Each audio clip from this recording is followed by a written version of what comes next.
É.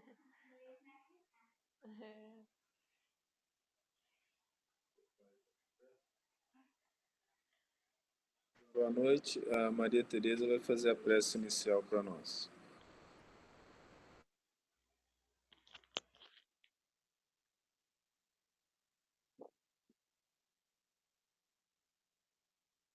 Mestre Jesus, que a tua graça se faça presente sobre nós, Pai. Te pedimos que abençoe esse estudo que se inicia, que cada um de nós possamos nos ligarmos à tua palavra e ao teu evangelho, a fim de que o Senhor, nosso Pai, se faça presente nos nossos corações, ilumine o nosso intelecto e nos guie através das reencarnações, da presente reencarnação, para que cheguemos até a Ti com mais clareza de pensamento, com mais consciência sobre quem nós somos, na busca eterna de Te encontrar e de sermos melhores. Agradecemos, Pai, por tantos ensinamentos, por tanta luz. Muito obrigada.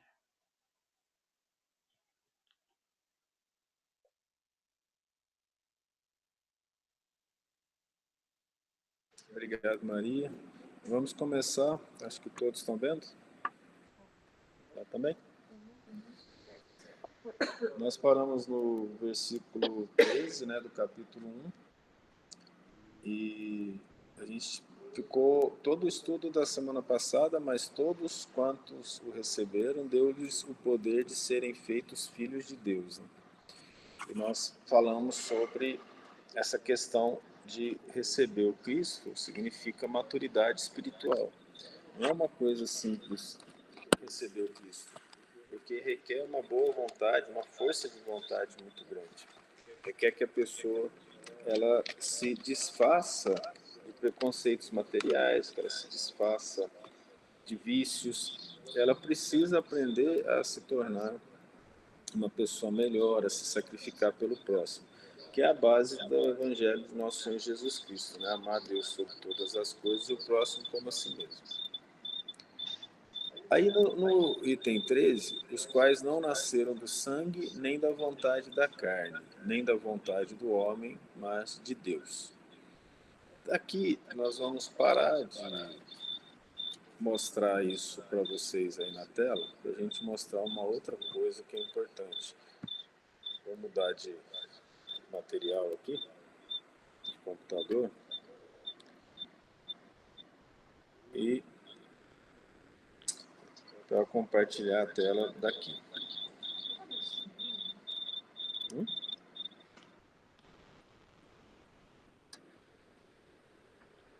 E a gente vai criar nota, tá? Mas se vocês não estiverem vendo direito, tiver com algum barulho, fala que a gente tenta consertar aqui. Esse aqui foi de outro estudo, eu preciso sair dele.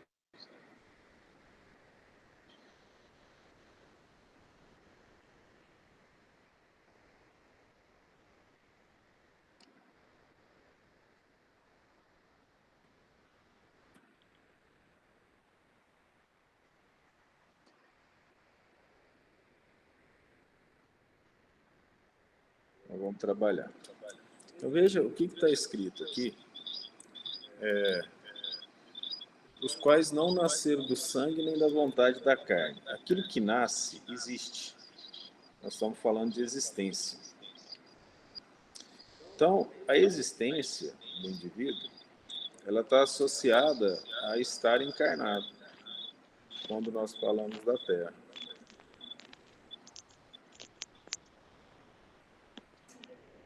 Então, existência também significa viver. Vamos colocar vida. Vida, então, tem o significado de existência E também tem um significado de virtude. Então, quando aqui, principalmente no Novo Testamento, se fala e vim para que tenham vida, significa virtude. O Cristo fala, vim para que tenham virtude, para serem chamados filhos de Deus, existência, nascimento. Então, tem dois pontos importantes aqui. O primeiro ponto da existência é material. Então, ele vai falar vida no sentido material e vai virtude, vida no sentido espiritual. Então, o que João faz aqui? João deixa bem claro que, nesse momento, aqueles que seguem o Cristo, aqueles que seguem Jesus, estão seguindo em termos espirituais e não em termos materiais. Quando ele fala assim, os que seguem Jesus não nasceram do sangue. O que é o sangue? Naquela época não se conhecia genética. Você falava que o sangue do filho seguia o sangue do pai. Era irmão de sangue. Tanto é que algumas vezes, para transformar os amigos em irmãos de sangue, eles cortavam os pulsos, né? E colocavam o sangue um do outro. Inclusive o matrimônio era assim.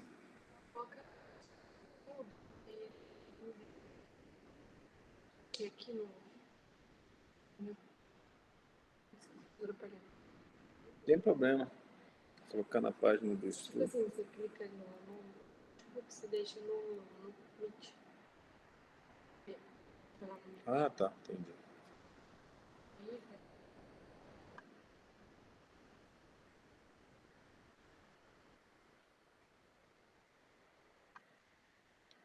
É que eu saí do Meet? Ah, tá aqui. Entendi, obrigado. Então, veja bem. Nessa situação que a gente está falando aqui, ó, o sangue, para hoje, para nós, é a genética. Mas por que o Jesus não falou já genética? Porque a palavra genética, o estudo de genética, de Mendel, ele começou em 1865, depois de Cristo, com Mendel, sobre as ervilhas. E ninguém entendeu direito. Ninguém entendeu muito bem isso, não. Só no ano de 1901 é que foi redescoberto e eles começaram, então, a falar de genética. Então, quando Cristo fala do sangue, né, quando Cristo fala veio do sangue e não veio da carne, ele está falando dessa parte física. Aquele que segue o Cristo, ele está seguindo. Nesse caso, João está deixando bem claro que é em termos espirituais. Não veio do sangue nem da carne, logo veio de Deus. Por isso que, quando se vai falar filhos de Deus, verdadeiramente filhos de Deus, tem mais de um significado. É a vida do Espírito, por ele ser filho de Deus, e todo Espírito é filho de Deus, e tem um significado também de virtude. O verdadeiro filho de Deus segue a vontade de Deus. E também lembra a vida. Então, esse é o significado que eles utilizavam no Velho Testamento para fazer essas associações, esses raciocínios. Bem? Bem? Vou parar de compartilhar aqui.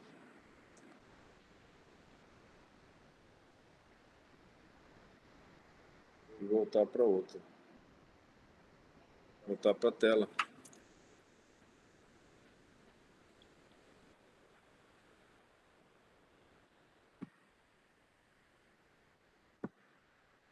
Voltou?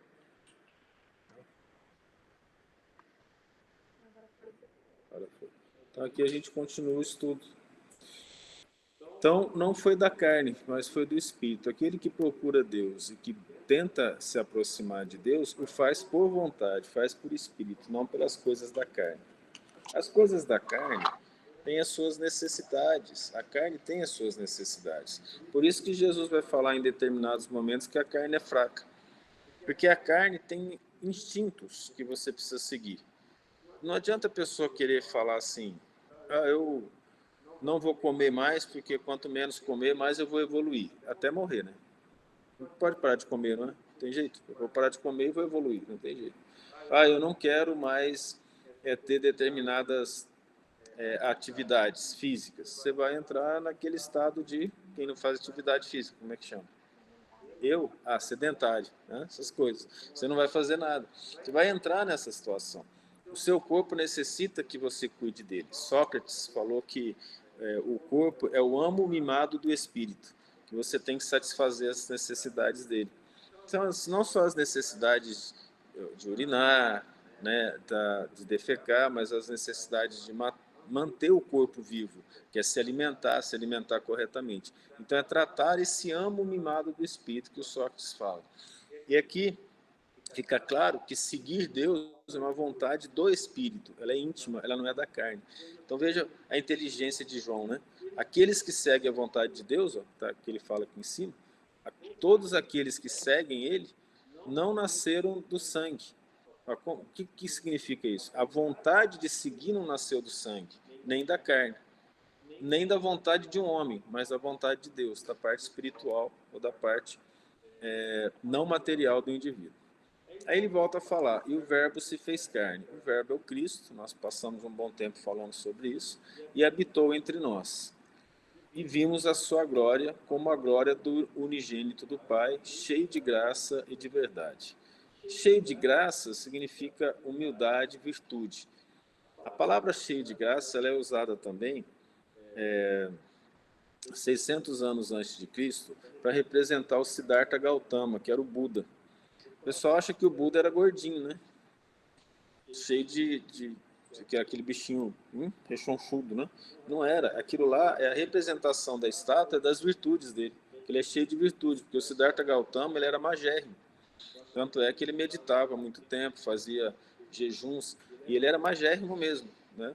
E aquela representação do Buda, era a representação do gordinho, significa cheio de virtudes, cheio de graça e de verdade. Por isso que ele era representado daquele jeito. Porque você imagina, né? Você imagina que o indivíduo cheio de virtudes, né? Uma das coisas que ele não seguia era a alimentação adequada, né? Ele quase uma bolinha, rechonchudo. Então, o verbo se fez carne. O Cristo veio até nós. Isso já é uma preparação que acontece em todos os planetas, tem um Cristo. E todo Cristo vem para trazer a vontade de Deus. Em que momento? Lá no capítulo 1 do Evangelho segundo o Espiritismo. A Terra passou de estado primitivo para mundo de provas e expiações com a vinda do Cristo. Isso acontece em todos os planetas do universo que têm habitado seres humanos na forma material. Todos esses planetas têm um Cristo. E na passagem desses planetas de mundo primitivo para provas e expiações, um Cristo vem. O nosso Cristo chama Jesus. Os outros planetas têm outros Cristos. Cristo vem, em nome de Deus, trazer a vontade de Deus, que é o que Emmanuel chama de maturidade moral da humanidade. Então, lá no livro A Caminho da Luz, ele fala, chegou a maturidade moral da humanidade e o Cristo veio, em nome de Deus, trazer a vontade de Deus. Então, por isso, o verbo se fez carne. Ou seja, o Cristo de Deus se fez carne, habitou entre os homens, é o máximo que nós podemos entender. Não adianta tentar entender mais o que o Cristo vai trazer, não tem como. Eu explico isso. Eu sou professor há mais de 30 anos, né? Bem cedo, quando eu comecei a dar aula, eu percebi uma coisa. Se você explica, por exemplo, para o aluno, num determinado patamar, aqui, alguns vão entender, outros não vão entender, outros não passam nem pela cabeça querer entender. Raros vão estar acima daquilo. Se você pega um professor que tem essa capacidade X aqui, ó, o aluno entende. Compreende? Um professor 2x, ele pode ser pior do que o professor com menos conhecimento que ele. Porque se ele falar nessa capacidade acima, ele não vai ter plateia, ele não vai ter quem entende. Compreende? Por mais que ele fale bonito, ele não vai conseguir falar na linguagem do aluno. Se você pega um professor 4x, então, aí pode ser que ele não tenha ninguém prestando atenção no que ele fala, porque ninguém vai entender o que ele falou. Então, o Deus mandou, de uma forma didática, perfeita, o Cristo, para que a gente aprendesse o necessário para evoluir e fosse aprendendo com ele os detalhes. Então, por exemplo, o que é preciso para evoluir? Ama a Deus sobre todas as coisas e o próximo como a ti mesmo. Faz bem às pessoas. Procura ser caridoso. Confia em Deus, tenha fé. Ele veio e deu exemplo. Ele foi pobre, então as coisas materiais não são necessárias para a felicidade. Não significa que elas não tenham a importância delas. Nós não vamos fazer apologia à pobreza e nem à riqueza, não é isso. Nós sabemos que a doutrina espírita nos ensina essa questão de termos o necessário para vivermos. O dinheiro, Kardec escreve lá no Evangelho segundo o Espiritismo, a necessidade dele para fomentar o progresso da humanidade, mas o que isso deixa bem claro que isso não é necessário para a evolução do espírito como filho de Deus. Isso é bem claro. Então ele nos ensina isso. A virtude não depende das coisas materiais, mas sim da alma, do espírito, da vida cheia de graça. Tá? Então esse verbo veio nos mostrar isso. Mas ele ensinou coisas muito acima. Então, lá no capítulo 14 do próprio João, ele vai falar: não se turbe o vosso coração, confie em Deus, confie também em mim. Na casa do meu pai há muitas moradas, se assim não fosse, eu vos teria dito. Vou preparar-vos o lugar. E depois que eu for e vos preparar o lugar, virei para buscá-los e trazê-los até mim. Olha a profundidade disso. Olha, é tão profundo isso que ele não foi jogado na fogueira, né? Foi crucificado. Mas nós vamos ter em 1400, mais ou menos, Giordano Bruno, 1430, falando sobre a pluralidade dos mundos habitados. Ele tem um sonho, vocês já viram falar do Giordano Bruno, que foi queimado, né? Ele falando que ele teve um sonho, nesse sonho um espírito, um anjo, mostrava para ele, abria uma cortina na frente dele, e ali ele mostrava os vários mundos do universo habitado e que Deus controlava todos esses mundos. Ele então volta e fala isso para aquela época. E ele é considerado herético. E ele então foge, que ele era italiano, ele foge da Itália e sai pregando isso em vários lugares. Ele pregou durante muitos anos. A última pregação dele foi na Inglaterra. Ele se sentiu muito humilhado, porque ele era muito baixinho. E botaram uns caixotes para ele subir, para ele falar. Até isso ele se sentiu meio mal, que ele falou e as pessoas começaram a rir dele. E ele então saiu da Inglaterra, depois dessa pregação, voltou para a Itália e se entregou no mosteiro que ele estava. Lá eles falaram para ele: nós te perdoaremos se você retirar tudo que você disse. Ele foi e preferiu morrer na fogueira. Sobre a pluralidade dos mundos habitados. Morreu na fogueira em 1430. Cristo fala, está escrito na Bíblia, sobre a pluralidade dos mundos habitados. Então é um outro nível. Hoje nós sabemos, de acordo com a NASA, 1% dos planetas do universo teriam condições semelhantes à da Terra. 1% dos planetas do universo significam milhões de planetas com condições de vida como a Terra. Então, o Giordano Bruno foi morto, né, sem querer. E o próprio Cristo seria levado para a fogueira na Idade Média, né, pelo que ele falou. Então, veja que ele falou num nível básico, moral, e também falou num nível muito grande. Quando a gente pega, por exemplo, a parábola do bom samaritano, que nós vamos estudar no domingo. Na parábola do bom samaritano, fala assim: e um homem descia de Jerusalém para Jericó. Aí você pensa: nossa, mas descia, você vai olhar no mapa, você vê que esse descia não é só material. Jerusalém é a cidade de Deus, é o local mais alto que foi escolhido para fazer o templo, para representar o plano espiritual. Então o indivíduo descia de Jerusalém. Quem que era Jericó? Jericó era a cidade dos negócios de Israel, onde havia comércio. Então, na verdade, ele estava descendo da parte espiritual para a parte material. Olha a profundidade disso. Nós estamos estudando isso agora, 2000 anos depois. Então, Cristo ensinou num nível em que daqui milhares de anos nós vamos olhar as parábolas dele e vamos encontrar verdades científicas e filosóficas que ele nos trouxe. Então, ele veio no momento perfeito, da maneira perfeita, fazendo a própria vontade de Deus. Ele era médium de Deus. Ele pegava a informação do próprio Deus. Deus falava com ele e ele falava conosco. Ele traduzia para nós. É de uma beleza, assim, que se a gente tiver a imaginação, nós vamos entender. Os espíritos nos contam que no Sermão da Montanha vieram os anjos em volta do sistema solar todo e da galáxia para poder ouvir o Cristo falar. Aí quando ele sentou na pedra para falar, em volta dele havia uma multidão de anjos e espíritos do bem descendo em vários níveis diferentes. E os espíritos dos umbrais, que ficavam debaixo da terra, subiram por causa da luz que ele deu. Eles subiam da terra assim, sentaram na relva junto com os encarnados. E ali nos níveis diferentes, até quase o infinito do céu, havia os anjos, né, que o ouviam.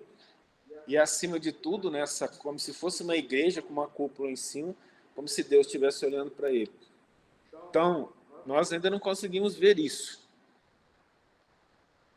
Mas, com o passar do tempo, no mundo espiritual, quando a gente desencarna, a gente vai estudar Jesus com mais profundidade, a gente consegue ter essas visões que os espíritos gravam. Então, os espíritos nos mostraram que lá na Judéia, os caminhos que o Cristo fez são todos protegidos. O espírito desencarnado pode refazer os caminhos que Jesus fez, pode sentar onde teve o Sermão da Montanha, pode ver a crucificação, é tudo protegido ali. E a gente pode fazer isso. Então nós vamos aprender com Cristo num nível que nós nem temos ideia da profundidade do amor que ele nos trouxe. Tá? Por isso que o João viu isso, né? Por isso o João falou: o unigênito do Pai, cheio de graça e de verdade. Se alguém tiver algum questionamento, só falar isso. Fica de olho para mim, porque eu não vejo aqui. E João, o primo, testificou dele. João era o Elias que vinha, que é o responsável pelo Espírito de verdade. Aquele indivíduo que escreveu aquelas lições do Evangelho segundo o Espiritismo, capítulo 6, e lá no prefácio, que assina Espírito de verdade, é João Batista, que era o Elias. Ele é que fez isso. No começo, Kardec achava que era Jesus. Depois, no final, ele percebeu, lá na Obras Póstumas, ele vai falar que, na verdade, o Espírito de verdade que falou, que escreveu, era João Batista. E clamou dizendo: este era aquele de quem eu dizia, porque ele já falava, o Cristo haveria de vir. Desde Moisés se profetiza que o Cristo viria. Né? E o que vem depois de mim é antes de mim. Aí veja a profundidade disso. Porque quem que é espírito mais velho? João ou Cristo? Quem foi formado primeiro na história do universo? Então, muitos dos planetas que o Cristo habitou não existem mais. Então, nós somos espíritos mais novos. Nós vamos encontrar com Cristo lá no infinito, para filosofar um pouco. Mas Cristo é mais velho, então Cristo era antes dele. O que vem depois de mim é antes de mim, porque era primeiro do que eu. Veja a profundidade disso. Aqui a gente consegue pegar informações que falam de uma maneira que só a doutrina espírita nos dá a capacidade de preencher a nossa vontade de aprender sobre o Cristo. Né? Sem reencarnação, como é que a gente ia entender isso que foi falado aqui? Como é que vai entender, veio depois de mim, né? Sabe? Não faz muito sentido. Porque nós sabemos que na vida, João é 6 meses mais velho que o Cristo. João Batista, pela narração de Lucas, é 6 meses mais velho que Jesus Cristo. Então aqui nós temos a parte espiritual falando mais alto, né? Olha que beleza. E todos nós recebemos também da sua plenitude e graça por graça. Quando ele fala em todos nós, ele não fala só dos apóstolos, ele fala de nós também. No momento que o Cristo veio, ele marcou a psicosfera do planeta. Cristo veio para a Terra. Quando Cristo vem para a Terra e marcou com exemplo o planeta, todos somos capazes de receber a sua graça. Então, quando a gente vai chegar lá em Mateus, no capítulo 5, né, que começa o Sermão da Montanha, ele começa: bem-aventurados os pobres de espírito, e começa a falar, mais lá na frente, olhai as avezinhas do céu, os lírios do campo, e falando daquela forma, todos recebemos a graça dele. O Sermão da Montanha é tão maravilhoso que Gandhi, que era budista, ele tinha uma cópia só do Sermão da Montanha com ele, do capítulo 5, 6 e 7 de Mateus, que é onde o Sermão da Montanha é mais profundo. Ele falava que se todos os livros da humanidade se perdessem e sobrasse aquele, a humanidade ainda teria salvação. Tanto que o Gandhi entendia a perfeição daquelas palavras do Cristo, né? Então, todos nós recebemos a graça e a plenitude do que Jesus ensinou, lendo isso que eles estão escrevendo. No caso aqui, a gente está lendo João. Mas quando a gente lê o exemplo do Cristo, se a gente aprender a analisar bem, a gente vai entender que ele era um ser muito acima dos homens de uma maneira normal. Qual que é a chance de um indivíduo naquela época em que o dinheiro falava mais alto até do que hoje? Você vai falar, mas como assim? Gente, eles eram judeus. Você vai fazer piada de dinheiro, você usa o quê? Judeu. Não é assim? Eles guardam dinheiro, eles achavam que Deus os amava quanto mais dinheiro e poder eles tivessem. Entra um homem simples, um carpinteiro, sem posse, sem poder, sem estudo, e começa a falar para o povo e atrai multidões, fazendo com que aqueles homens ricos, os fariseus, os doutores da lei, que recebiam para falar de Deus, se silenciasse diante dele. Só isso já é suficiente para o indivíduo pensar algo de extraordinário havia nele. Então vamos começar. Primeiro milagre contado, bodas de Caná, vai aparecer aqui mais na frente. Primeiro milagre, ele transforma água em vinho.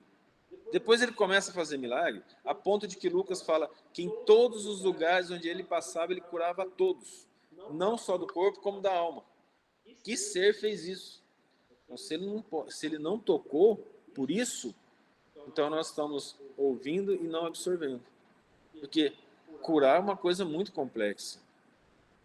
Tem na narração do João, vai ter aqui, mas o Lucas também fala, o homem estava na sinagoga com a mão mirrada. Aquela mãozinha que não funciona, né? E na frente de todo mundo, a mão do homem simplesmente se transforma numa mão normal. Na frente de todos. Quando que isso aconteceu? Se não é suficiente para tocar o coração de alguém, o que vai tocar? E mesmo assim, quando ele conta essa história lá em Lucas, o pessoal da sinagoga quer pegar para matar Jesus depois, porque ele curou no sábado. E fala para ele, por que você curou no sábado? Dá para curar no outro dia? Aí, quando Jesus propõe aquela parábola, se você tem uma ovelha perdida, né, no sábado, ou uma criança cai num poço, ou um gado cai no poço, você não vai tirá-lo? Por que eu não vou curar no sábado? Ele ainda conta a história de Davi. E Davi, quando teve fome, entrou numa plantação e comeu o pão até dos sacerdotes, no sábado. Então ele fala hipócritas, né? Porque, olha só, o homem cura o outro com uma mão mirrada. E o pessoal pergunta, mas curou no sábado? Quem é que tinha capacidade de curar? Veja que situação, o quanto que o coração é endurecido. Mas até hoje nós podemos receber a graça dos ensinamentos do Cristo na interpretação mais profunda daquilo que está escrito, da bondade que ele nos trouxe. Cristo nos trouxe a bondade encarnada, ele trouxe o próprio Deus até nós. Porque a lei foi dada por Moisés, e a graça e a verdade vieram por Jesus Cristo. Aí é a primeira revelação. Pode falar.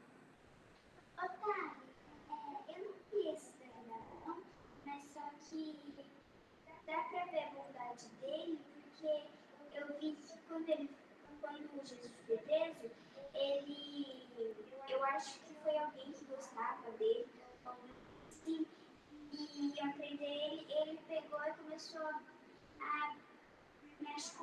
machucou o outro moço, fez um corte no rosto, eu acho. Aí, ele foi lá, curou e não fez nada. Na frente de todo mundo.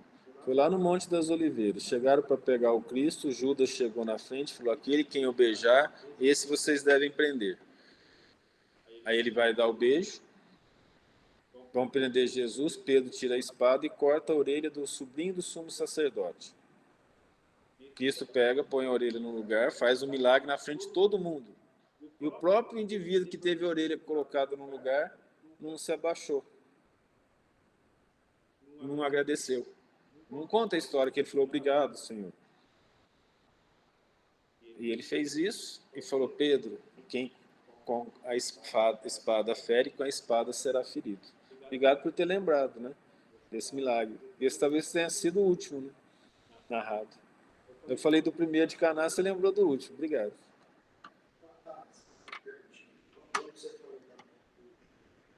Então, existe que curava, independente se a pessoa era merecedora ou não. Assim, vamos supor, você que estava daquele jeito, algum propósito tinha daquele jeito.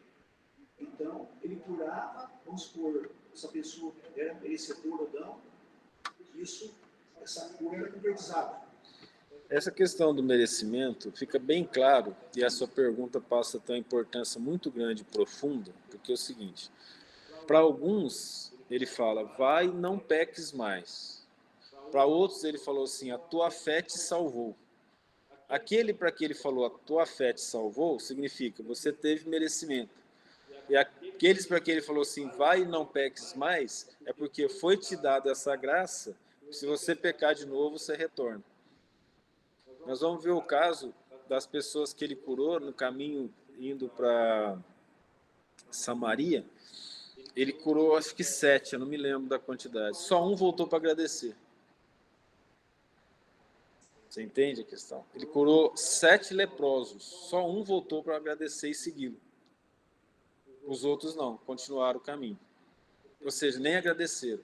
Então, essa questão do merecimento, nós sabemos que foi algo complicado nesse sentido. Como ele veio trazer graça, ele trouxe alegria. O próprio milagre das bodas de Caná foi alegria. Ele não tinha que transformar a água em vinho.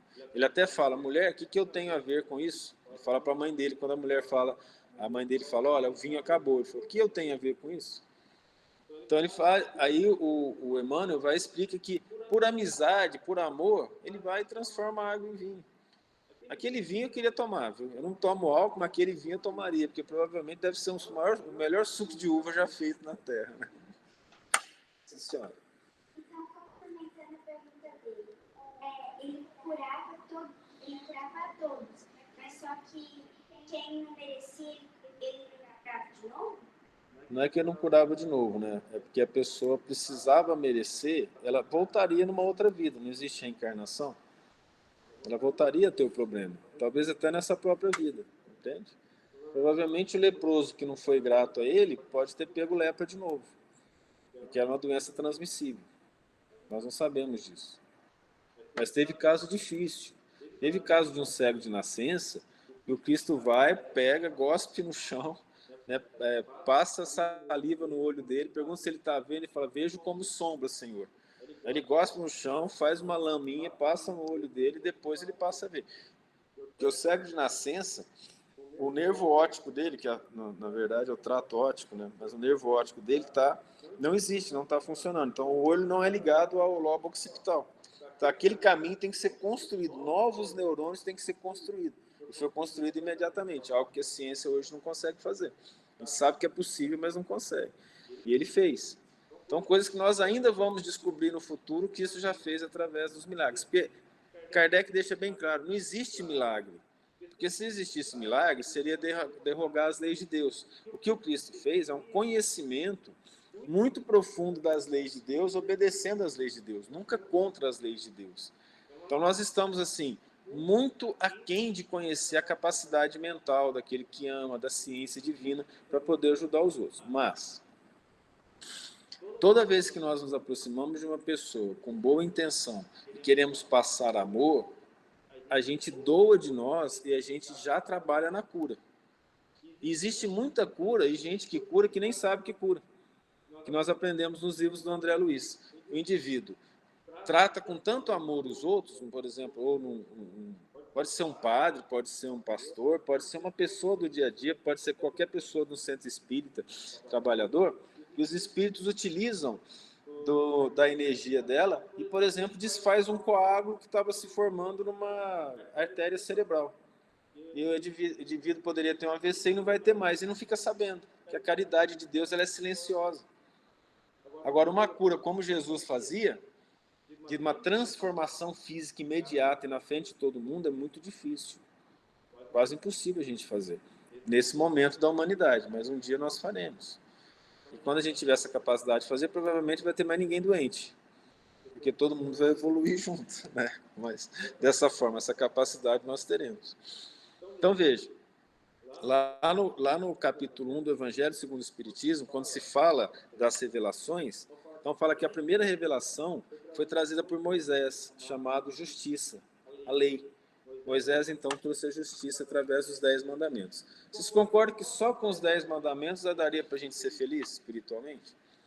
Ama o Senhor teu Deus que te tirou do Egito da casa de servidão. Não tereis outros deuses estrangeiros, nem fabricareis. Ou seja, ali já está tudo pronto, né? Ele fala assim, não tomai o nome de Deus em vão, santificai um dia de sábado, ou seja, santifica as coisas. Esse santificar um dia de sábado é que sábado é o 7º dia, né? 7 é o final de um ciclo para o pessoal da Judéia, na cabala deles. E então significa uma coisa que está no Evangelho segundo o Espiritismo. Fala assim, basta cada ação sua elevar seu pensamento a Deus, pedindo a proteção para a obra iniciada e depois a bênção para a obra acabada. É isso? Esse é o mandamento de santificar o sábado. Aí ele fala, não matarás, não roubarás, não furtarás, não desejarás a mulher do vosso próximo. Bastaria. Se hoje isso aí fosse usado como base, e é usado como base para as leis civis do mundo todo, quase, nós já teríamos uma vida mais feliz. Só que ele veio trazer uma lei do olho por olho, dente por dente. Fala, então, Moisés, se o meu vizinho tomar meu jumento, o que eu faço? Eu vou lá e tomo dele. E se o vizinho me matar? Seus filhos têm direito de matá-lo. Olho por olho, dente por dente, chamado pena de talião. Essa era a justiça que eles entendiam. E o Kardec explica, um povo difícil, guerreiro, não obstante serem pastores, eram bélicos, porque vivia em guerra com os amonitas, né? Nós, quando vamos ler o Velho Testamento, não falta guerra para esse povo judeu, não é mesmo? Era um exército meio fraco, não chegava perto de Roma, não tinha nem chance perto do exército de Roma, né? Aquela organização militar toda. Mas era um povo meio violento. Então era preciso que se pagasse olho por olho, dente por dente. Isso é a lei. E Jesus ainda fala, quem com ferro fere, com ferro será ferido. No entanto, Jesus veio trazer o amor, algo além. Então, nós podemos fazer justiça e amar, como Deus faz. Nós temos um caso interessante, que é o caso de um senhor espírita. Eu ouvi essa história quando era adolescente, que ele era espírita e ele era muito bondoso e trabalhava e ajudava quem ele podia e morava na fazenda. E aí, numa daquelas máquinas de fazer picar capim pagado, ele foi perder o dedinho. E ele ficou chateado com aquilo. Ele falou, nossa, eu ajudei tanta gente, mesmo assim perdi o dedinho. Aí uma manifestação no centro espírita falou assim, era para você ter perdido a mão inteira. O seu trabalho durante a vida fez com que você perdesse o dedinho. Então Deus transformou a sua dívida em trabalho, amor. Você não perdeu a mão toda, você perdeu só o dedinho. Então você trabalhou até onde você pôde perder o dedinho, compreende? Isso é amor. E Deus sempre faz com amor. Nós não conseguimos pagar as nossas dívidas numa única vida. Não sei se vocês já ouviram falar do Jerônimo Mendonça. Jerônimo Mendonça foi um palestrante espírita da cidade de Tuiutaba. Ele era jogador de futebol, amador, disse que era um jovem bonito, forte, e ele teve uma doença que ninguém sabe, foi chamada de reumatismo, ficou tetraplégico. E ele falava, dava palestras maravilhosas, né? Botavam ele deitado assim nas mesas, levantava assim, e ele ficava e falava sem mexer os braços, nada, mas que com uma força, uma energia muito grande, né? E a dona Icanusa, que era a médium que eu acompanhava, eu tive a oportunidade de conhecê-la lá em Uberlândia, o centro espírita que eu frequentava, ela também frequentava. E ela contou, da boca dela contou um caso, né, interessante, que o espírita, não é porque é espírita que é bondoso, não, é o contrário, né? Mas que chegou uma senhora e falou assim, nossa, ele deve ter aprontado demais para ser tetraplégico desse jeito, né? Aí que um espírito chegou do lado dela e falou assim, fala para ela que ele já tem condições de pagar. E está cheio de gente no mundo com um corpo perfeito, que tinha que estar pior do que ele, mas que não tem condições de pagar, e Deus está dando 2, 3 encarnações para ele adquirir força para conseguir pagar a dívida. Isso é amor. Por isso que Jesus veio trazer a graça e a verdade. Ele veio mostrar o amor de Deus para nós. A gente deve muito. E Deus nos dá encarnações para a gente se fortalecer para pagar. Então a pena de talião é aquela justiça seca. E o Cristo veio mostrar que o amor de Deus é acima disso tudo. Então a gente reencarna 1, 2 vezes, adquirindo força, condições de resgatar as nossas dívidas. E isso a gente quase não enxerga, né? Então muitas vezes você tem um indivíduo numa situação de penúria, mas ele está pagando. Então ele é mais feliz do que aquele que está numa condição do mundo de felicidade, mas na verdade ele está adquirindo forças para pagar uma dívida muito grande. E a gente não sabe. Lendo os livros do André Luiz, a gente vai ver isso. A gente costuma pagar assim, ó. Deus é tão bom, né? Que vamos dizer que essa aqui seja a linha da nossa vida. A gente vai pagando os que estão mais perto da gente, que é o que menos deve. Aquelas dívidas de muito tempo atrás, Deus deixa a gente evoluir muito para poder ter condição de pagar. E para a gente ir pagando através de trabalho. Né? Você tem um indivíduo, por exemplo, que deve tanto, que ele mandou massacrar um tanto de gente. Mandou passar, por exemplo, pegou uma população lá e mandou que o exército dele, por exemplo, o senhor feudal, só um exemplo, tá? Não li nada sobre isso. Mandou os cavalos passarem em cima da população. Aí vai ter braço quebrado, pé quebrado, crânio quebrado. Aí ele vem e vai ser o quê? Traumatologista. Vai ser médico, vai ter que pegar pelo menos uns 200, vai ter que fazer cirurgia para trazer as pessoas. Vocês entendem a questão? É uma das maneiras de fazer isso. Só que ele pode fazer isso com amor ou não. Ele pode fazer isso com dedicação ou não. Aí a dívida vai ficando mais agravada ou menos agravada. Depende de como que a pessoa faz isso. Essa é a graça que Jesus trouxe. Né? Então, tem a lei? Tem. Mas Deus recheia, né? Ele tempera essa lei com amor, fazendo com que as pessoas paguem na melhor condições que elas podem, sem fazê-las sofrer. Então, por isso que não faça, tipo, sem amor.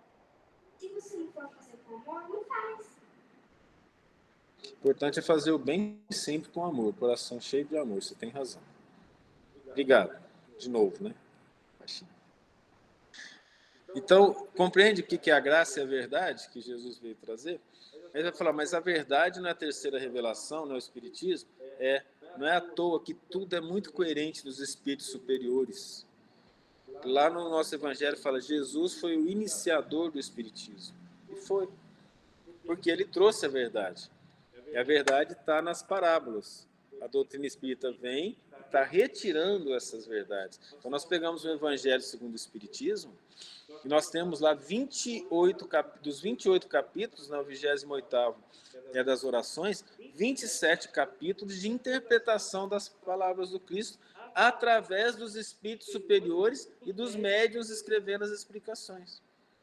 Então a verdade veio sendo trazida aos poucos. E Kardec, quando está no final da vida, ele fala que ele sabe que aquilo foi o início, que muita coisa tinha que ser feita. Vem então o Chico Xavier com mais de 430 livros. Desses livros, todos eles falando de bem, de verdade, de amor.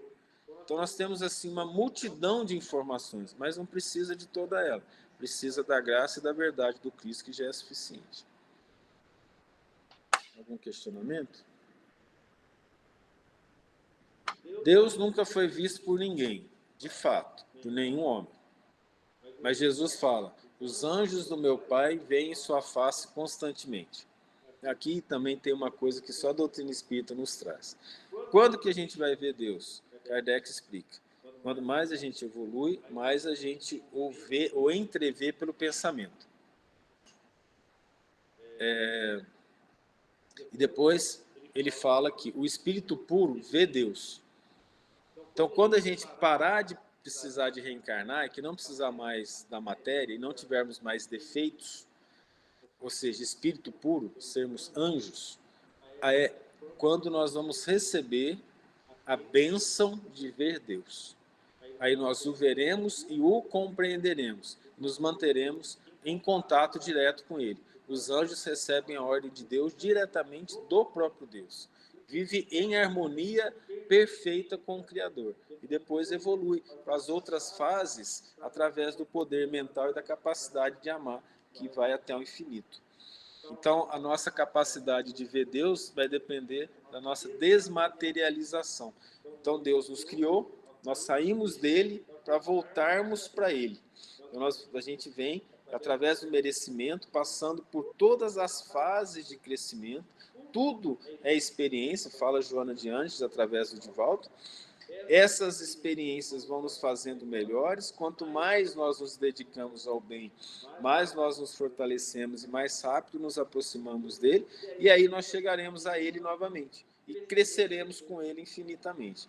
Na verdade, da vida eterna do Espírito, que só Deus é infinito, mas nós somos eternos, só um pequeno momento, um pequeno ponto é de dor e tristeza, o resto é felicidade.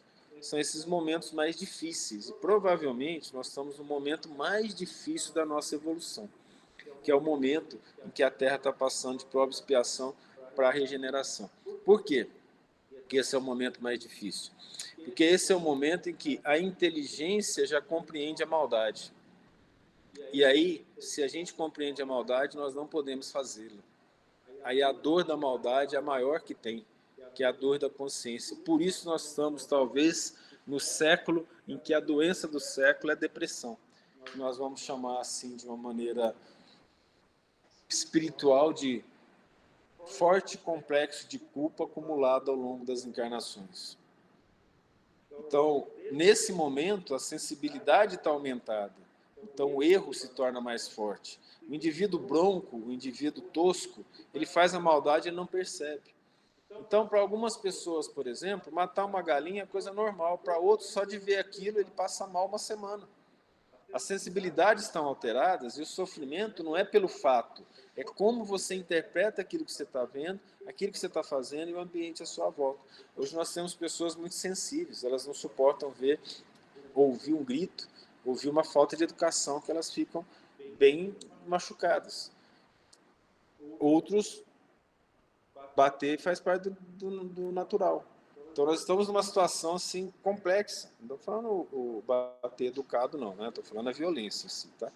Então, veja bem, esse ponto é um ponto complexo, que esse momento que nós estamos vivendo é aquele momento que está sendo contado lá no Gênesis, em que tem a árvore da sabedoria, a árvore da ciência do bem e do mal, e que a fruta é dada para Eva comer.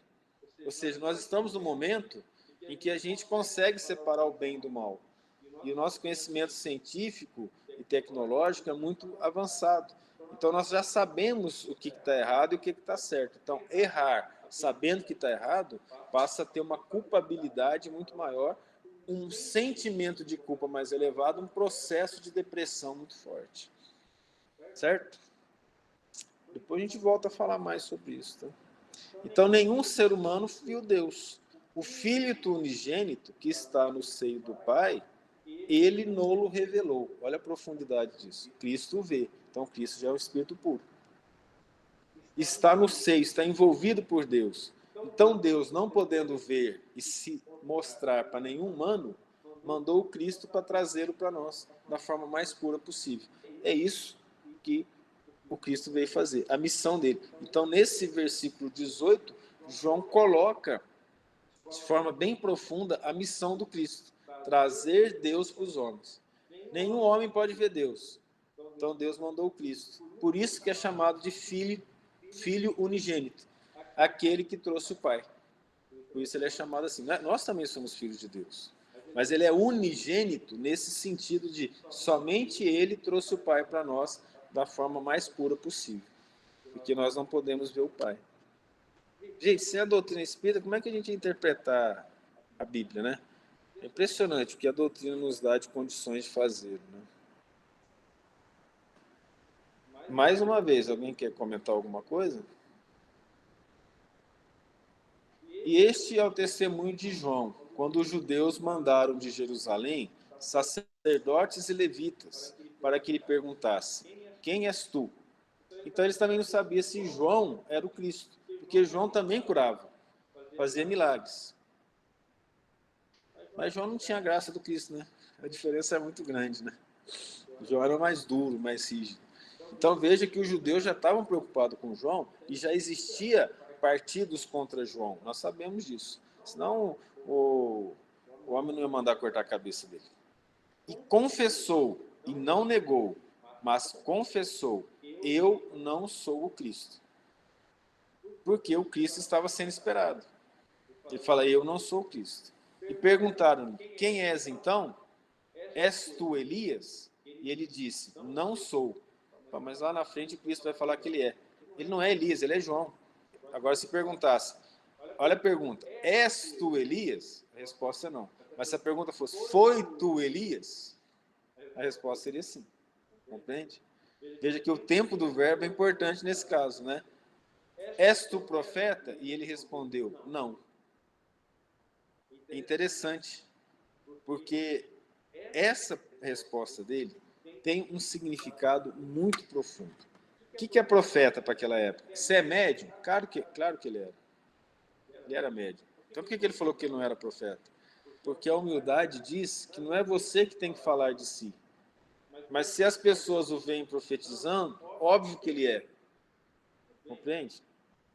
Compreende a situação para aquela época? É assim, ó, ele fazia profecia e curava. Aí a pessoa pergunta: você que está profetizando e curando, você é profeta? Você sabe. Quando Jesus chega para... quando Pôncio Pilatos chega para Jesus: és tu rei? Ele fala: tu dizes. Você que está falando que eu sou rei. Jesus não chegou lá falando que era rei. Vocês entendem essa questão? É uma questão de virtude profunda. Disseram-lhe, pois: quem és para que demos resposta àqueles que nos enviaram? Que dizes de ti mesmo? Por que eles faziam isso?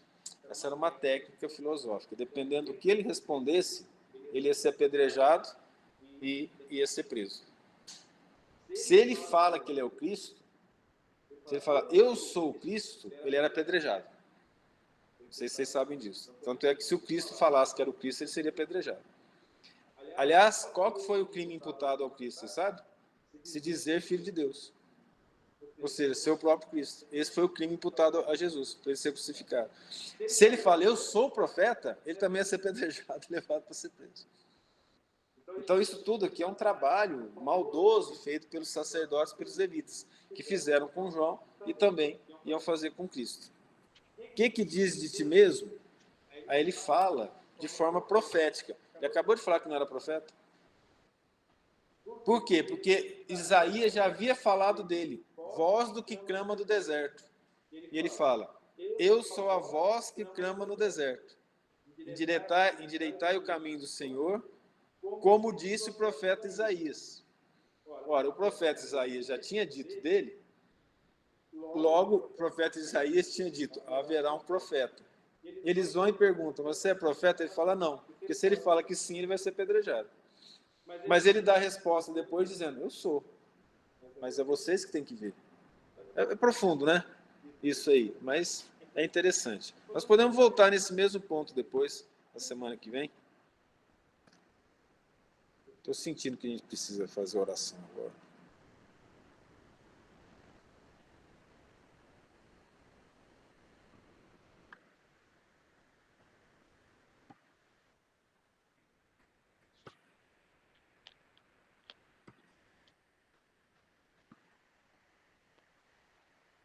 Paramos de compartilhar.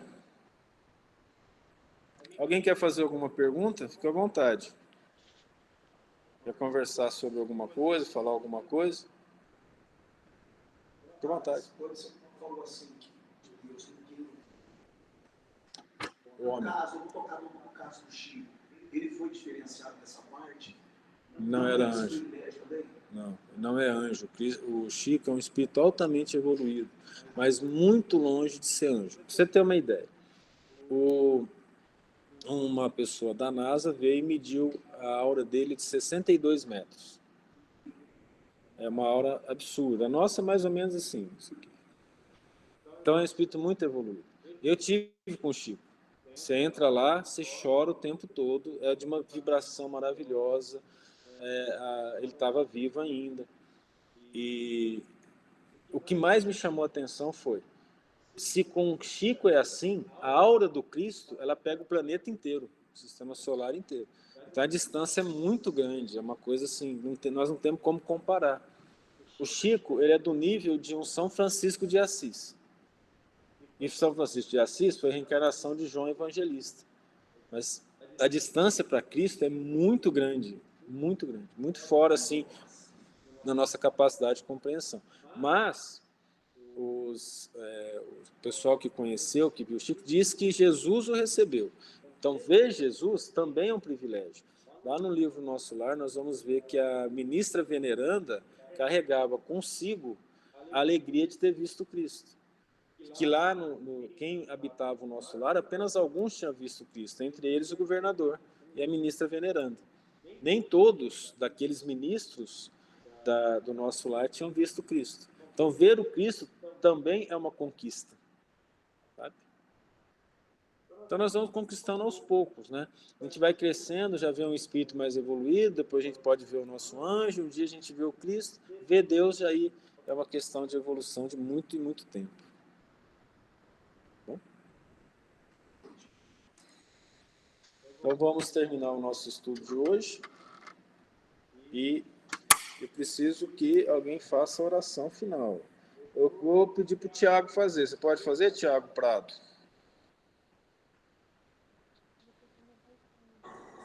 Oi, Thales. Você pode fazer oração para nós? Posso sim. Obrigado, Tiago. Eu queria fazer um pedido. A Maria Zélia tá na chamada? Não está. Gosto tanto de ouvir ela rezar o Pai Nosso. Mas aí fica... Porque hoje, o nosso presencial aqui, ela não participa. Ela participa aos domingos. Tá bom? Sem problema. Então tá bom. Um abraço para todos. Fiquem com Deus, né? Terminando a oração do Tiago, a gente despede de novo. Deus, Pai amado, gostaria de agradecer, Pai, mais uma chance, mais um dia vivido, mais um estudo, por estar junto com todas essas pessoas, aprendendo cada dia mais um pouco sobre a obra. Eu gostaria de agradecer, Pai, pela nossa família, nossos amigos, todos os nossos irmãos, encarnados e desencarnados. Gostaria de pedir, Pai, pelo auxílio, para que nós possamos amar mais verdadeiramente, dar o perdão que todos merecem e nos aproximar de Ti, Pai. Que o Senhor possa despejar sobre nossos lares essa luz que ilumina todos os átomos, Pai, purificando nossos corpos físicos, mentais e espirituais e auxiliando, Pai, toda a dor que se encontra em nossos lares, ao nosso redor, que nós possamos servir aos nossos irmãos a sua luz, Pai, orando, perdoando e estando junto, Pai, com nossa família, nossos amigos, cada vez mais. Muito obrigado, meu Deus.